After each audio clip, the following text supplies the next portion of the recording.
Hi, everybody. On behalf of all the Obamas, Michelle, Malia, Sasha, Bo, and the newest member of our family, Sonny, I want to wish you a happy and healthy Thanksgiving. We'll be spending today, just like many of you, sitting down with family and friends to eat some good food, tell some stories, watch a little football, and most importantly, count our blessings.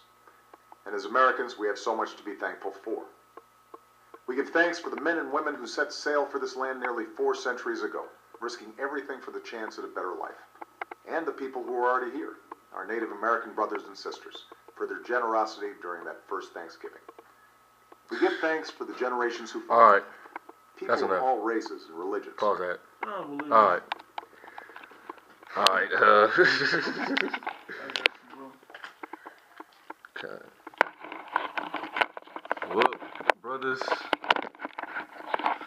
first and foremost, before we get into it, we want to give all praise and glory to Yahweh Shem Yahushai.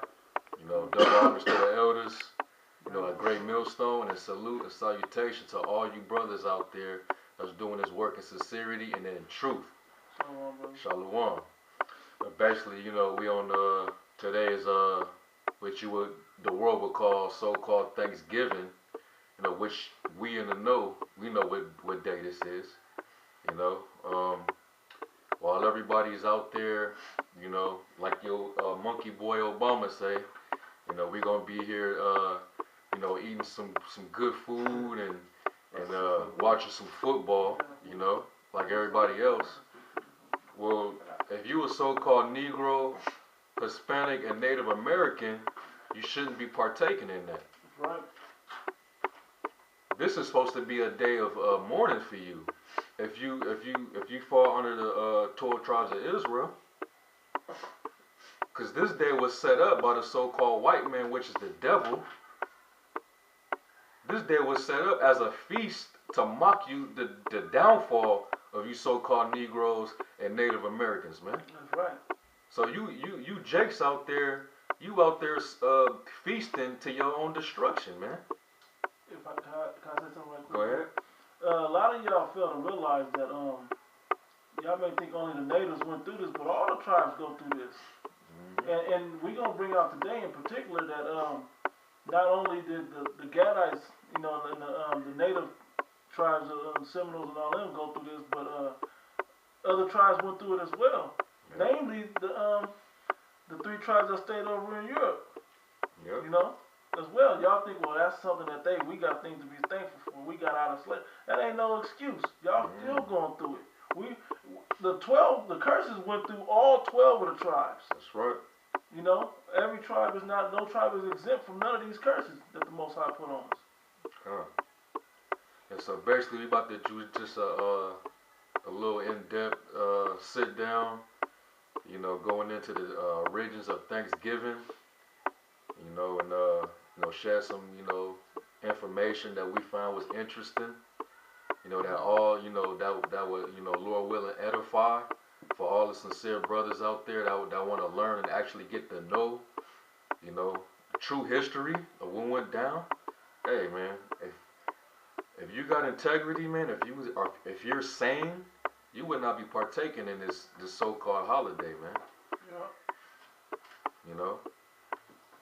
These crackers, they called this day Thanksgiving Up over in Europe. Thanksgiving Up.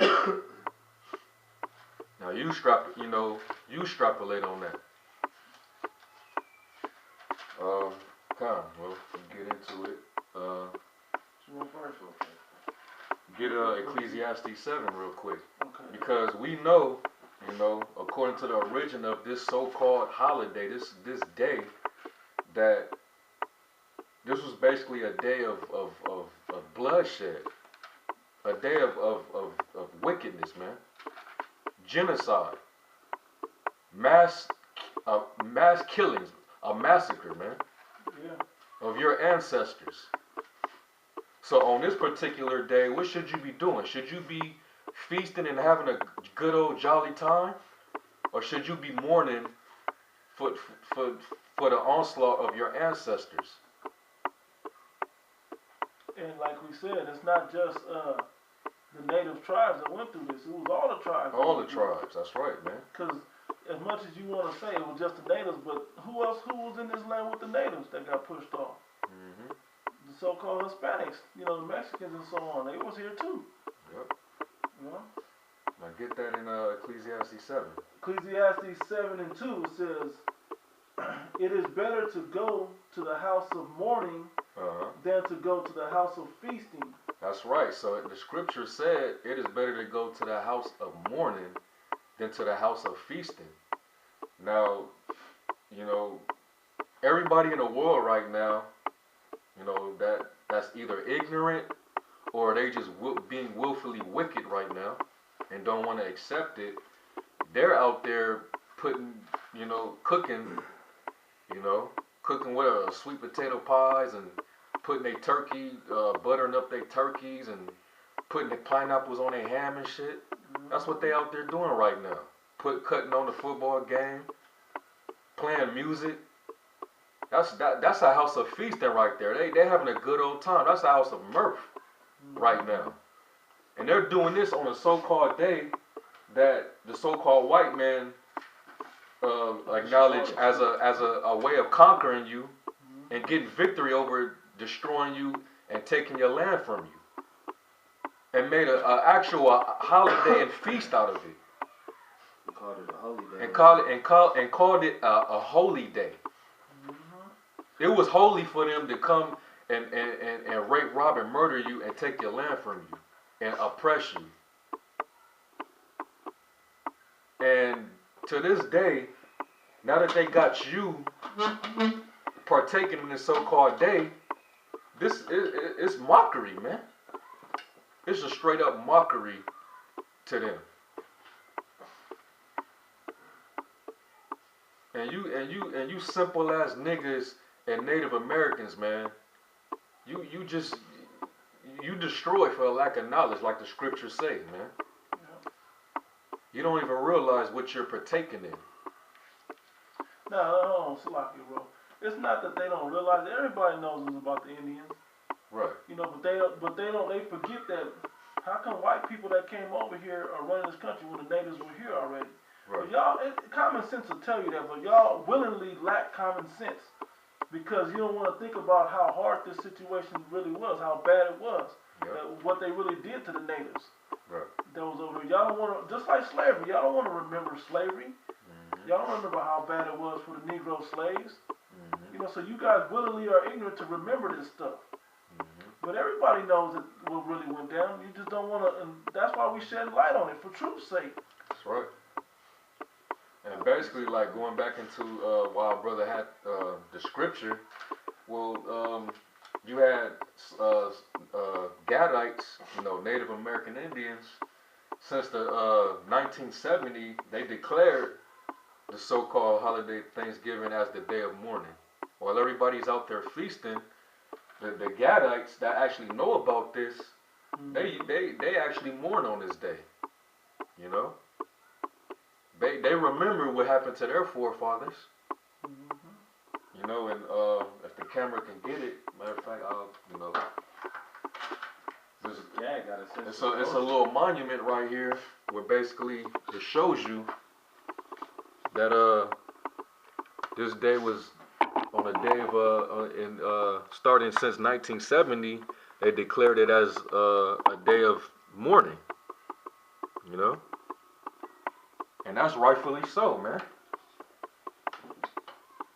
It says, I'm going to read it. It says, since 1970, Native Americans have gathered at noon on Coles Hill in Plymouth to commemorate a national day of mourning on the U.S. Thanksgiving holiday. Many Native Americans do not celebrate the arrival of the Pilgrims and other European settlers. To them, Thanksgiving Day is a reminder of the genocide of millions of their people. 100 million. Millions, right? It says the theft of their lands, the relentless assault on their culture. Participants in National Day of Mourning honor Native ancestors and the struggles of Native peoples to survive today. It is a day of remembrance and spiritual connection as well as a protest of the racism and oppression which Native Americans continue to experience, erected by the town of Plymouth on behalf of the United American Indians of New England. I'll go back up to where it says, rob for their lands. Right, the theft of their lands. Go ahead. Read that. Yeah, it says, I'll read back up. It says, to them, Thanksgiving Day is a reminder of the genocide of millions of their people, the theft of their lands, and the relentless assault on their culture. I got John, right? I got Micah too. Okay, get that, and then you get John. John 10 and 10. It's Micah 2 and 1. It says, woe to them that devise iniquity and work evil upon their beds. When the morning is light, they practice it because it is in the power of their hand. Yep. And they covet fields and take them by violence. Covet fields and take them by violence. What's another name for field? Land. You know? You wanted something, you go and take it. That's the attitude of the so-called white man, but by his means, he means, I'm going to take it by force. I'm going to take it by the sword. Because that's how the so-called white man lives. He lives by the sword, man. Go ahead. It says, and they covet fields and take them by violence. By violence. That's the key word. By violence, man.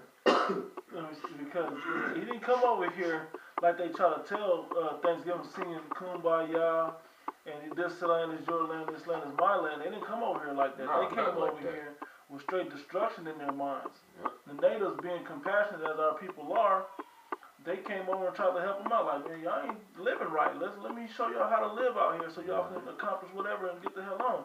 But that ain't what happened. They like, well, we want y'all to be slaves and we want y'all to do this for us now. Right. So it wasn't a peaceful thing when they came over. That's right. So that was violence, so to speak. Yep. There's more to that. It says, in houses and take them away. So they oppress a man in his house, even a man in his heritage. Yep.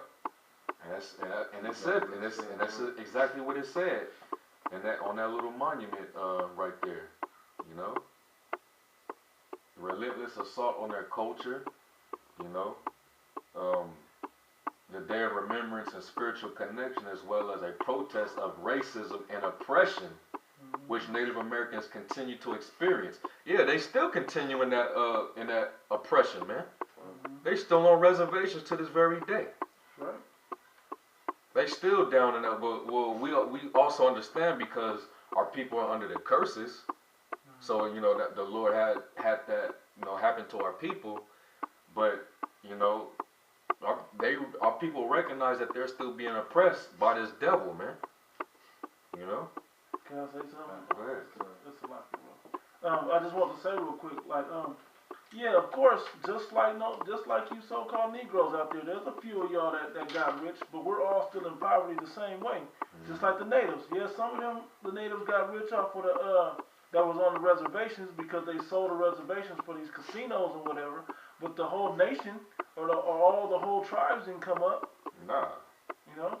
So that's still a parallel right there. I have a number of you are still on reservations, and the other and you Negroes are still in the ghettos, man, in the projects. The Mexicans, yeah. The Gadites get the reservations, you get the ghettos, man, the projects. A lot of those residents are ghettos too. Right. Yeah, they are. A bunch of alcoholics, heroin addicts.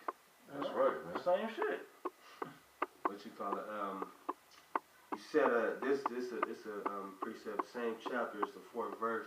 Actually links up with this too. It says, in that day shall one take up a parable against you and lament with a doleful lamentation. Yep. And say, we be utterly spoiled. He hath changed the portion of my people. He hath removed it from me. Turning away, he hath divided our fields. That's right, man. And that's exactly what the so-called white man did, man. When he got over here, that's exactly what he did, man. And that's hey, man. That's scriptural that our people, you know, particularly the Gadites, are mourning about what went down. That's in the scriptures. You know? Hit John 10:10. Yeah, get John 10 and 10. This is St. John 10 verse 10. It says, the thief cometh not but for to steal and to kill and to destroy. And that's exactly what the so-called white man does. That's what he's best at. Apparently, the Gadites, they know this for themselves. They have to experience it. And now there's a declared holiday of it. You know? That's, hey man. So, you shouldn't be nowhere near a turkey today, man. If you a so-called Negro, you know, Hispanic, Native American, you shouldn't have nothing to do with this day, man. You feasting with the devil. This is the devil's feast.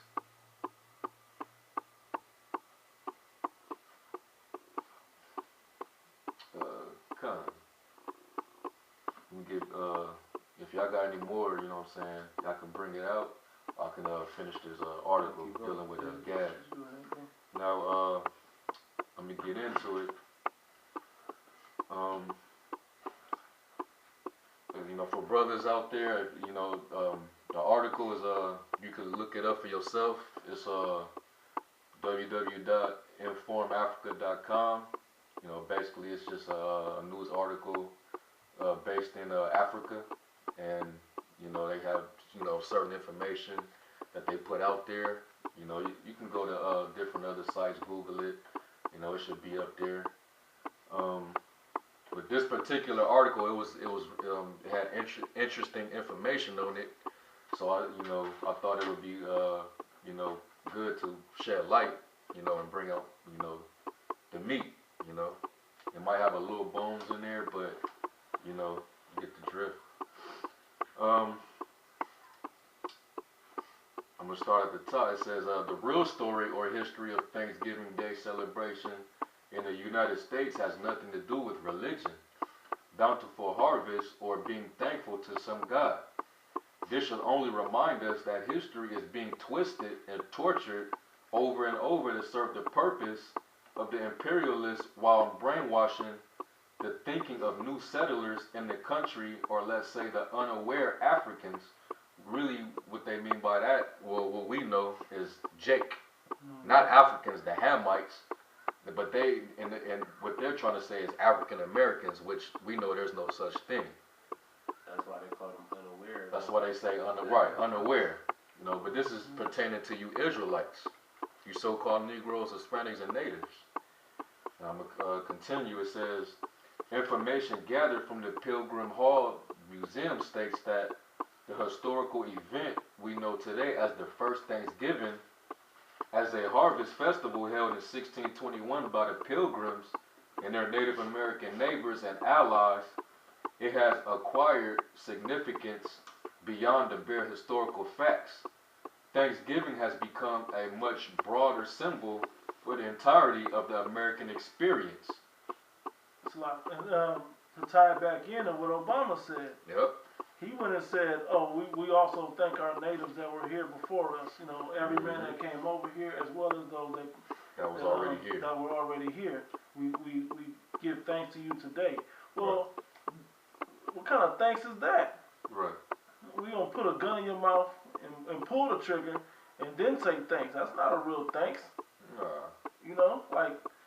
And he gonna keep pushing that same elementary school curriculum, man. That same bullshit, that same brainwashing is talking about right here. Yep. They're changing the minds of the people. Yep. That's right. It says, many find this cause for rejoicing.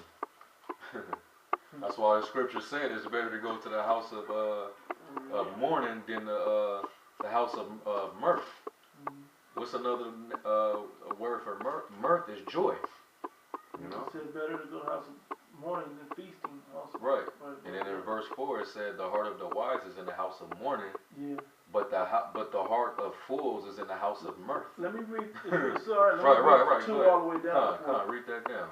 It says, this is back in Ecclesiastes 7:2. It said, it is better to go to the house of mourning than to go to the house of feasting, for that is the end of all men, and the living will lay it to his heart. Sorrow is better than laughter, for the sadness of the countenance, the heart is made better. Hey, and that word sorrow also means it's on the margin in my sword, anger. Your mind says grief or vexation. Right. Anger, grief, vexation. Hey, you gotta be. That means if you're mourning because you're vexed behind this, that's wise, man. That's wisdom, man. Mm-hmm. Because of what you know about this, and it makes you vexed. That you even know that you have to know about these type of things, man. Mm-hmm. It's a vexation of spirit, man. Or that you don't know about it. Or that our people, right? Yeah. That our people don't know about it. That's also vexing, man. It's 2013. You should know about this. Right.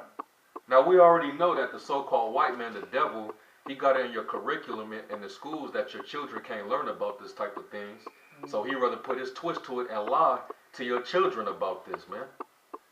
That's why he has it in your full system that the natives got together with the pilgrims and they had a feast because they happily accepted the European settlers over here, and they was able to come together and sing songs and sit by a fire and have apple pie and sweet potato pie and shit like that. Those so-called white men have it painted real jolly when it comes to their information, man, their history. They left all this shit out of it on purpose. And think about it. Like, common sense should tell you, like what Bob was saying, we thank them for letting us come over and being generous to the. And to think about it, these people are here. Why would they want them to come over here and share their land with them? Right. That doesn't make any sense. What did the pilgrims have to put into the pot to help the natives live better? Right. They didn't. They came and brought smallpox and all fucked up ass shit. Yep. They came over with just more trouble. Homosexuality. I mean, all type of disease. They wasn't bathing themselves right. They had all types of bad breath. They were eating nasty shit. Just everything, pig and stuff that they didn't even deal with. They were just hunting buffalo just to do it. Just random shit, man. And so what positive China? They came over to take the gold. That's why they came. They came to take the gold out of the land. Yep. But they forgot, hey, we have to live here while we get all this gold. So they wasn't planting crops. They didn't prepare for the winter. They was all messed up. So the Gadites and the natives, they were in the Seminoles, they were helping them establish themselves to be here. Yep. Thinking that it was something positive, but it got flipped on them. Yep. You know, and that scripture we're talking about. That's right. Let me finish off with 4. Let's start back at 3. It says, sorrow is better than laughter, for by the sadness of the countenance, the heart is made better. The heart of the wise is in the mouth, is in the heart. The heart of the wise is in the house of mourning. Yep. The mind of the wise is in the house of mourning, but the heart of fools is in the house of mirth. 2/3 of Jake right now are fools, man. Cause they out there, they having a good ass time right now. You know? Shows you, man. Our people are destroyed, man. We're about to go bananas tomorrow. And tomorrow, oh, they finna get even more ignorant tomorrow, man. Yeah. You know, our people are predictable, man. That was it on that? Yeah, that was it. Alright. You had something? Alright, I'll go back into it. Now continuing on, it says, the dissenting view of Native Americans who have suffered the theft of their lands and the destruction of their traditional way of life at the hands of the American nation is equally valid. To some, according to Pilgrim Hall Museum, the first Thanksgiving presents a distorted picture of the history of relations between the European colonists and their descendants and the native people. The total emphasis is placed on the respect that existed between the Wampanoags, led by the second Massasoit, and the first generation of pilgrims in Plymouth, while the long history of subsequent violence and discrimination suffered by native people across America is nowhere represented. Another piece of information gathered from an article written by Robert Jensen in 2005 titled "No Thanks to Thanksgiving" states that for many several years, Americans are misled with a story about the hardy pilgrims whose search for freedom took them from England to Massachusetts. There, they were helped by the friendly Wampanoag Indians. Right, the friendly. They survived in a new and harsh environment, leading to a harvest feast in 1621, following the Pilgrims' first winter. You know, basically showing you that the so-called white man is a fucking devil, man. Yep, scripture about that exactly. Right, go ahead. This is Sirach chapter 12.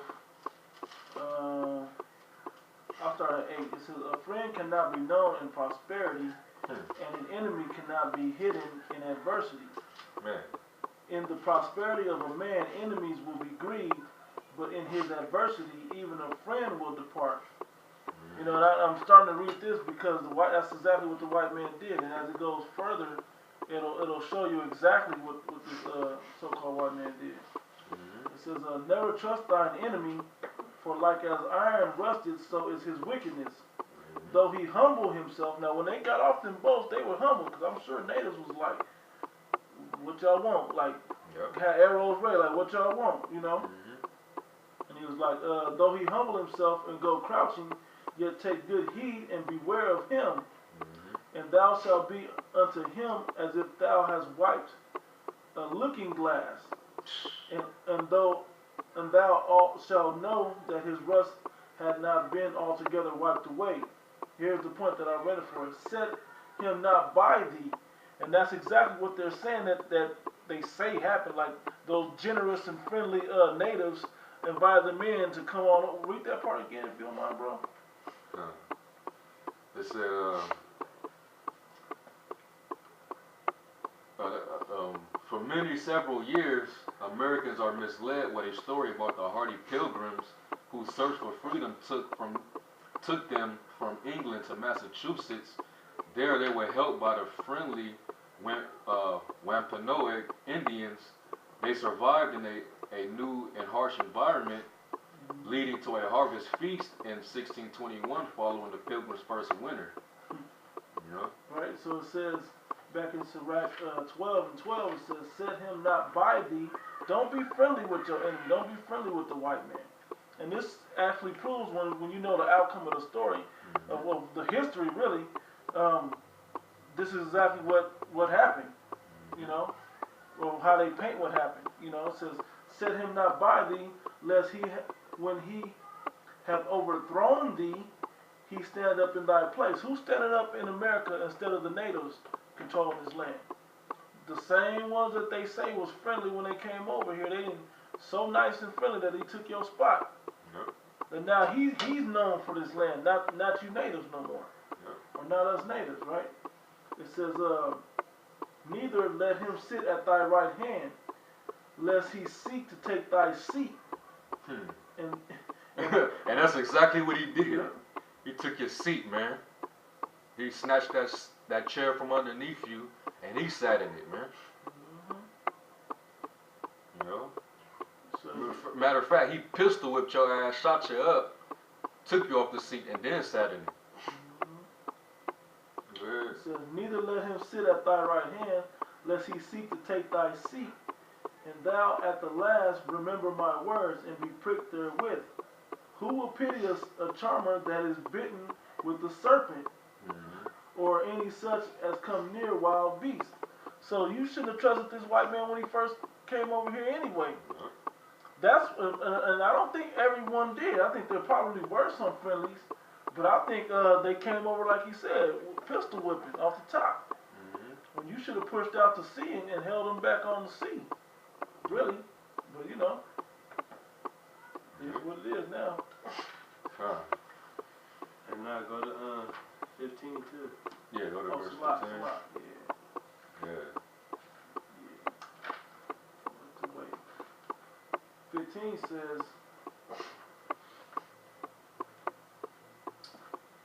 it says,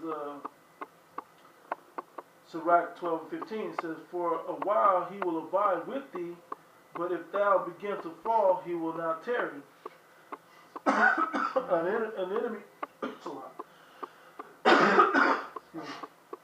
Salachya says, an enemy speaketh sweetly with his lips, but in his heart he imagineth how to throw thee into a pit. That shows you that this devil plots on you.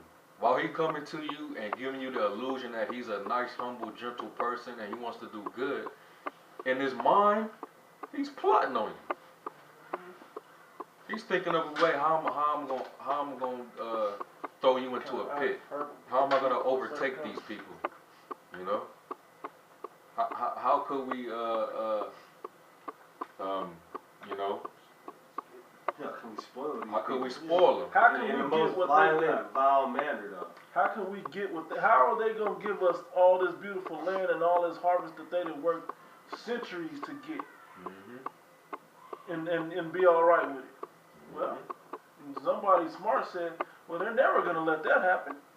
So I guess if we don't take it, we gonna die. So we gotta do what we gotta do. That's the selfishness of the white man's spirit anyway. You keep reading. It says, an enemy speaketh sweetly with his lips, but in his heart he imagineth how to throw thee into a pit. He will weep with his eyes, but if he find opportunity, he will not be satisfied with blood. Hey, he was satisfied with blood. He had to damn near wipe you out. Yeah. Shit. And you know what? He used that same tactic. He wasn't cool with just getting the land. Guess what? Now that he got the land, what did he do? He went and got you Negroes from the west coast of Africa to help him build up this land. Yep. And he didn't do that nicely either. Right. That's right, Let me man. finish that off. It says, he will weep with his eyes, but if he find opportunity, he will not be satisfied with blood. If adversity come upon thee, thou shalt find him there first. And though he pretend to help thee, yet shall he undermine thee. He will shake his head and clap his hands and whisper much and change his countenance. Yeah, man, that's a complete devil for you. Yeah, deceiver. That's the great deceiver for you, man.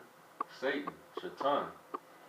You know, but you so-called Negroes and natives, y'all want to have a feast today with this devil, man. You know, you want to do what he said. So you know. I appreciate that. Oh. So, this Psalms 55 and 20, it says, he hath put forth his hands against such as have be at peace with him. He hath broken his covenant. Hey, Oh. how many peace treaties Right. did they have? While they was still plotting in their mind, shit. How we gonna overtake these people? You know, we gonna come peacefully, but we still at the end of the day we need this land. You know. It says, the words of his mouth were smoother than butter, but war was in his heart. Yep. His words were softer than oil, yet were they drawn swords. Yep. Hey, and that's why Gad, that's why the natives say he speak with a forked tongue, man. Another precept too. It's Barak 13 and 3. It says, the rich man hath done wrong, and yet he threateneth withal. The poor is wrong, and he must entreat also. That's how Gad is right now. So that's really how all of Jake is right now. It says, if thou be for his profit, he will use thee. But if thou have nothing, he will forsake thee. Hey, cause when he got over here, 13 chapter. when the devil actually got over here, he saw the natural resources that was over here. He saw how plush and nice it was over here. He saw that Gad knew how to cultivate the land. They knew how to grow their crops. They knew how to survive winters. You know, and he wanted to milk them for all they was worth, man. So he seemed fit to get in and absorb all that, man, before he take them out. So yeah, he came over here and he used them. Came in the name of peace, deceived them. You know, they had to get civilized, and once they became civilized, then they just went on and took them out. That's a devil for you. There's more to that. It says, if thou be for his profit, he will use thee. Yeah. But if thou have nothing, he will forsake thee. If thou have anything, he will live with thee. Yea, he will make thee bear and will not be sorry for it. Yeah. If he have need of thee, he will deceive thee and smile upon thee and put thee in hope. He will speak thee fair and say, what wantest thou? And he will shame thee by his meats until he have drawn thee dry twice or thrice. And at the last he will laugh thee to scorn. Afterward, when he seeth thee, he will forsake thee and shake his head at thee. It says, beware. Hey, this devil is laughing to this day, man. Yeah. That's why he's able to turn it into a national holiday, man. Yep. He's laughing about this. And even worse than just laughing in your face, now you're giving all your hard-earned money. You giving your money to this man while he got you celebrating. Cause you gotta buy, you gotta go in his stores and buy his foods. And the coldest part for you Negroes, he got you bigging up this slave food. Yeah. You eating slavery food today. Yeah. Shit that the worst shit that he gave you from that time. Yeah. You eating chitlins and so on and so forth on a day like today. When that was the worst of the worst that he gave the slaves. Pigs and whatnot. Man. God.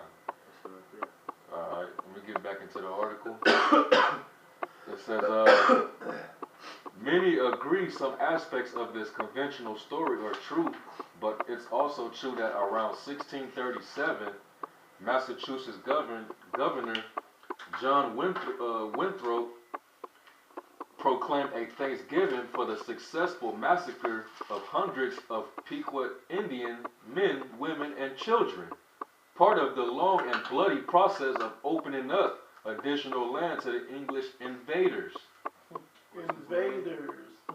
Governor John Winthrop. John Winthrop. Heard about it. And it said part of a long, bloody process of opening up additional land So up to the campaign, man. right. It started as a campaign, man. You know, and that whole process when all this was going on, it was bloody, man. Do you notice the type of shit that they was doing to the men, women, and children? It's gory, man. It's very gory, you know. Hunting them down, castrating them. The women, what were they doing to the women? Raping them, Raping and the them? babies. Cutting their stomachs out and taking the baby out with all their organs and shit, and then stuffing it back in. And y'all don't even know that has to do with the turkey and the dressing and all that, and the cranberry sauce, man. Hit them with it, bro. That's part of their that's part of their ritual for that particular process. When they was torturing Gad. And they did the same thing to you Negroes when you was in Europe. We gonna get on that later in this lesson, man.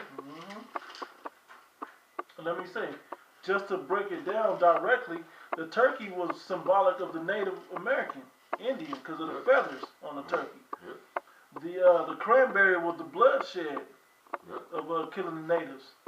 So this is when you eat these things. That's what you're commemorating. And the stuffing, like the brother was talking about, is when he would cut the native women's stomachs open and take the babies out and kill the babies, and then stuff all your organs back up in you. That's the stuffing. So when you eat those things, that's what that is. That's what that commemorates. And they did that, and they did that with the Moors in Europe too. And we're gonna bring that out too, man. Yep. God could appreciate it. Go ahead. Jeremiah 50 and 33, it says, Thus saith the Lord of hosts, the children of Israel and the children of Judah were oppressed together, and all that took them captive held them fast. They refused to let them go. Yep. So this happened to both the North and South, man, at the same time, man. Yeah. This ain't just about things taken ain't just about Gad. It happened to all of us, man.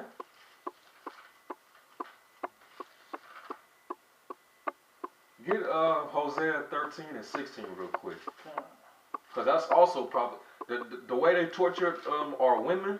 That's prophesied, man. Yeah. That's actually prophesied. You got that? That's prophecy, man. It says, this is Hosea 13 and 16. Samaria shall become desolate. And Samaria represent the northern tribes, man. Because that's where the 10 tribes dwelled in that part of Jerusalem or Israel back then. Go ahead. It says, For she hath rebelled against her power. They shall fall by the sword, their infants shall be dashed in pieces, and their women with child shall be ripped up.